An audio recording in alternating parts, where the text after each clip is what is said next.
ধরা যাক এই মুহূর্তে আমি পৃথিবীর ঠিক মাঝখানের একটা জায়গায় বসে রয়েছি অথবা দাঁড়িয়ে রয়েছি। এবার এখন যদি আমাকে কেউ প্রশ্ন করে যে আমার এক্স্যাক্ট লোকেশনটা কোথায়, তখন আমি সেটা কিভাবে বলবো বা আমি কি উত্তর দেব? সেক্ষেত্রে আমাদের জিওগ্রাফির একটা টার্ম রয়েছে ল্যাটিটিউড অ্যান্ড লংটিটিউড, অর্থাৎ অক্ষাংশ এবং দ্রাঘিমাংশ। এই দুটো আমাদেরকে জানতে হবে।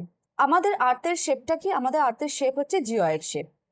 আমি আর্থ বাদ দিলাম, আর্থ বাদ দিয়ে আমি একটা বাতাবি লেবুর এক্সাম্পল দিয়ে বলছি।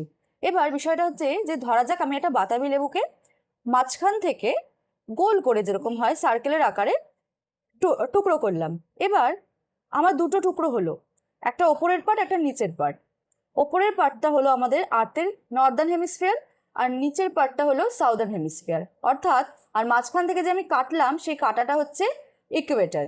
ঠিক সেমভাবে আমাদের আর্থেও এরকম একটা ইমাজিনারি লাইন রয়েছে, যে ইমাজিনারি লাইনটা আমাদের আর্থকে দুটো ভাগে ভাগ করছে, একটা নর্দার্ন হেমিস্ফিয়ার আর একটা সাউদার্ন হেমিস্ফিয়ার। ইকুয়েটরের বরাবর নর্দার্ন হেমিস্ফিয়ারের দিকে এবং সাউদার্ন হেমিস্ফিয়ারের দিকে ঠিক কিছু লাইন থাকে, সেগুলো ইমাজিনারি লাইন, সেগুলোকে বলা হয় ল্যাটিটিউড অর্থাৎ অক্ষাংশ।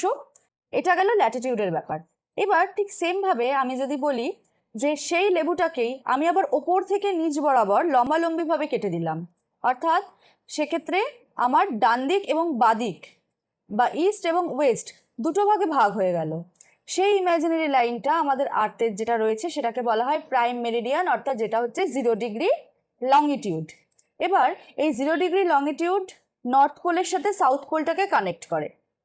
এই 0 ডিগ্রি লংটিটিউডের ডান দিক বরাবর এবং 0 ডিগ্রি লংটিটিউডের বাদিক বরাবর আমাদের সেম কিছু লাইন্স থাকে, সেগুলোকে বলা হয় লংটিটিউড।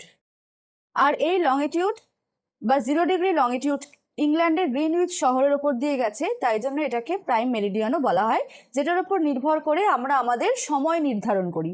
সেই প্রসঙ্গ পরে বলবো, কিন্তু লংটিটিউড আর ল্যাটিটিউড এই দুটো কোঅর্ডিনেট যখন মিলছে তখন আমাদের যে কোনো একটা জায়গার এক্স্যাক্ট লোকেশন বলে দেওয়া সম্ভব হচ্ছে এই দুটোর উপর নির্ভর করে। তাই মনে রাখতে হবে জিওগ্রাফিতে আমরা যখন ল্যাটিটিউড এবং লংটিটিউড পড়বো তখন যাতে আমাদের এটা মাথায় থাকে যে এই কনসেপ্টের সাথে আমাদের কোনো একটা জায়গার এক্স্যাক্ট লোকেশন বা অ্যাড্রেস সিস্টেমের কোশ্চেন জড়িয়ে রয়েছে, তবেই আমরা এই কনসেপ্টটাকে খুব ভালো রকমভাবে বুঝতে পারবো। কারণ জিওগ্রাফির ক্ষেত্রে বা হিস্ট্রির ক্ষেত্রে আমরা এটাকে যতটা ফিল করতে পারবো তত বেশি করে আমাদের আন্ডারস্ট্যান্ডিংটা তৈরি হবে।